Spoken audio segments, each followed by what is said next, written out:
Alhamdulillahirabbil alamin wa bihi nasta'in ala umurid dunya waddin wassalatu wassalamu ala asrofil anbiya wal mursalin wa ala alihi wa sahbihi ajmain.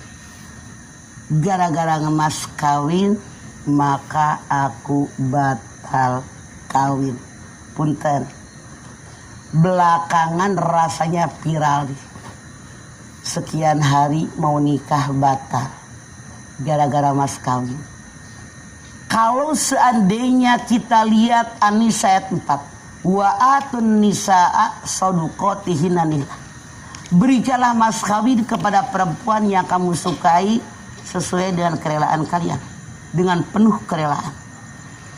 Artinya kalau kita melihat An-Nisa ayat 4 jelas bahwa mas kawin hak penuh seorang perempuan yang akan menikah.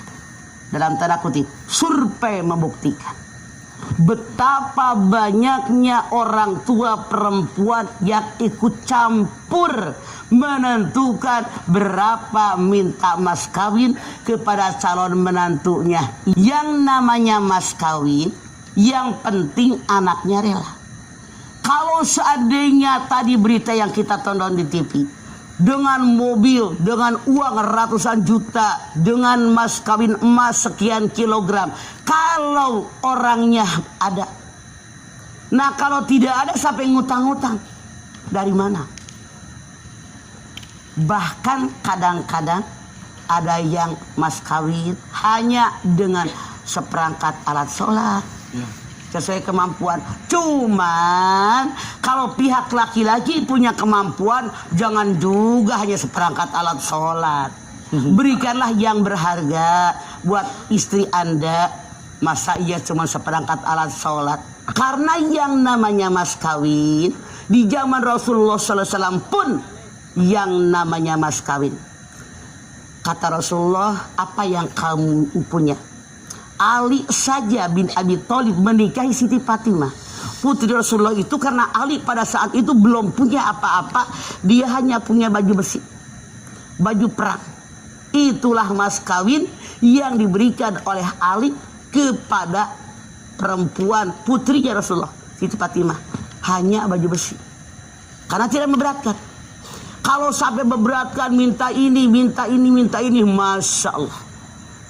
Kalau saya di pihak anak laki-laki, kalau calon menantu seperti itu, mendingan dibatalin.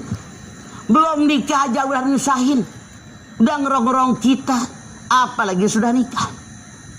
Kalau saya berpikir lebih baik kalau duit ada daripada hanya untuk mas kawin, mendingan buat modal anak-anak kita sudah nikah, buat usaha, buka toko, buka warung, buka bengkel, lebih berguna, lebih bermanfaat.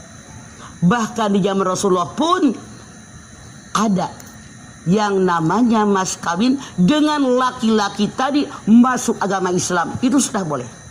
Dengan mas kawin laki-laki tadi membaca misalnya surat Ar-Rahman, membaca Al-Kahfi, mana yang dihafal, itu pun pernikahan sah.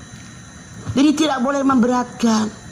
Apalagi dihitung, nih S1 sekian, S2 sekian, dokter sekian, doktor sekian, profesor sekian, S2 sekian, tabarakallah. Ada yang gitu mah? Ada. Ada budaya yang maaf dalam tanda kutip. Iya. Sepertinya titel depan, titel belakang dihitung. Beneran kan? Masya Allah. Saya ada orang yang bertamu ke tempat saya. Dia akan menikahkan anaknya. Yang membuat saya kaget, bukan kaget pan, takajui, saking terkejutnya. Kata dia minta mas kawinnya 1 kilogram emas. Masya Allah, betul. Beneran. Makanya sampai takajui ambo. Nah, jadi mamah tanya harusnya apa? Anaknya cantik. Iya. Bodinya kayak Pragawati, frinya bagus, katanya S2. Hitung, kata ibunya. Ini mas kawinnya minimal 1 kilogram emas. Masya Allah. Tapi itulah yang mereka inginkan. Kalau seandainya mas kawin dihutang, boleh. Boleh nggak dihutang? Boleh. Asal yang perempuannya rela. Oh. Cuman saya mikir kalau baru nikah aja ada ngutang, apalagi ntar habis nikah. Berarti Ini nyata, saya punya jamaah yang dia lewat ke toko furnitur, melihat tempat tidur yang bagus, yang mahal. Kata ceweknya, cakep banget tuh. Nanti kata lakinya buat mas kawin. Ternyata mahal, nggak kebeli, dihutang lah. Mas kawin tempat tidur yang gambarnya kayak begini, ngutang.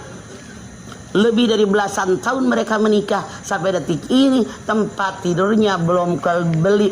Boleh jadi modelnya udah berubah lagi. ya Allah, ada gitu juga. Makanya saran saya, jangan memberatkan, sesuai kemampuan laki-laki. Yang penting pernikahan anak-anak kita sah. Oke. Inilah kenapa banyak jomblo, karena maharnya kemahalan. Yang akan nikah nggak jadi. Iya.